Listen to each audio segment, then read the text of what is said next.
Shalom saudara terkasih, sangat berbahagia dapat berjumpa dan bersekutu dengan Anda para pendengar.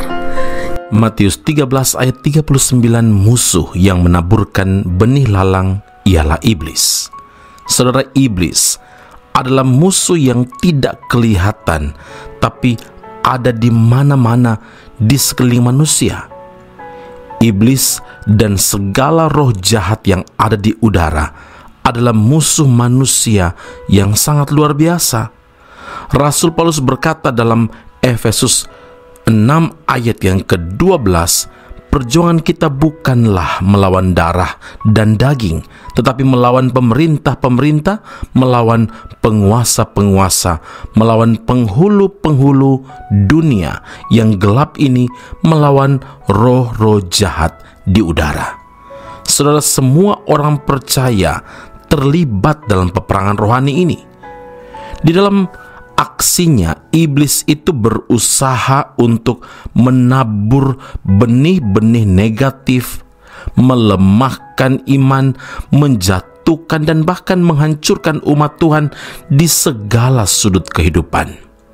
Peperangan melawan iblis dan pasukannya adalah peperangan yang paling berbahaya dan jauh lebih besar dari peperangan apapun yang ada di dalam dunia nyata.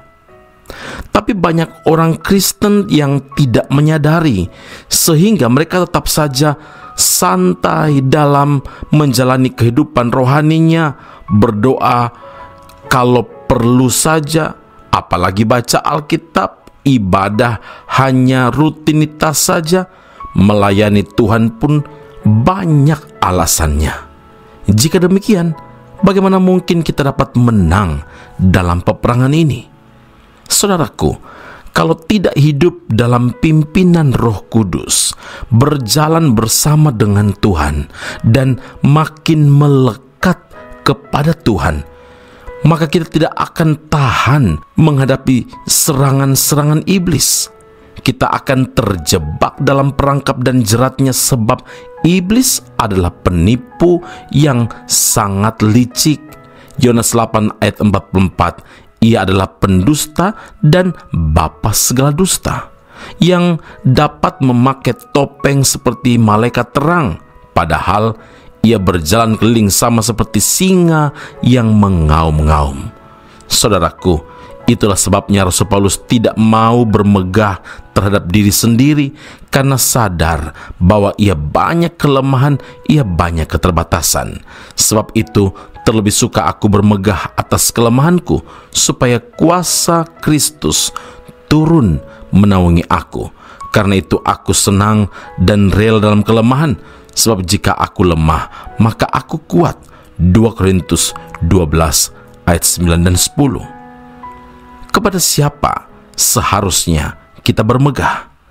Mazmur 20 ayat 8 menegaskan, kita bermegah dalam nama Tuhan Allah kita.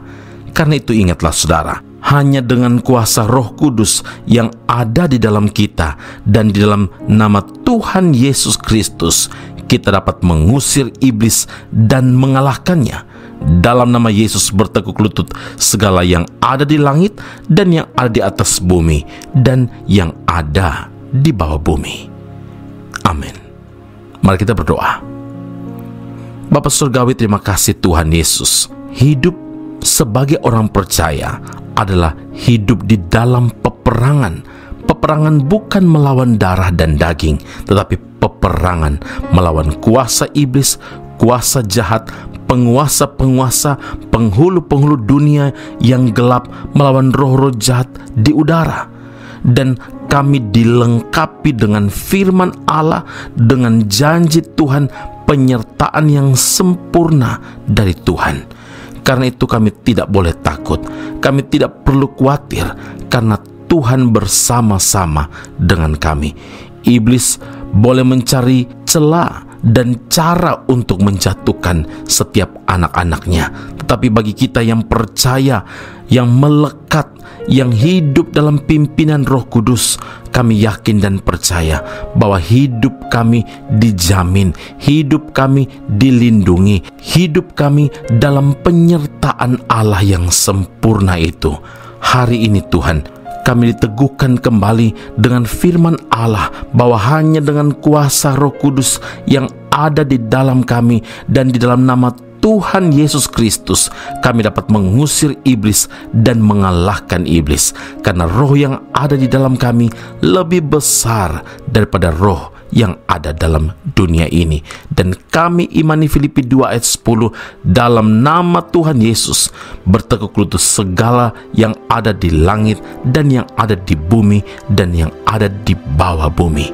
Segala hormat kemuliaan bagi Allah yang hidup dalam Kristus Yesus Tuhan dan Juru Selamat kami. Kami berdoa dan mengucap syukur kepada Bapa di surga. Haleluya. Tuhan Yesus memberkati Anda. Sampai jumpa. Keep on growing and never give up.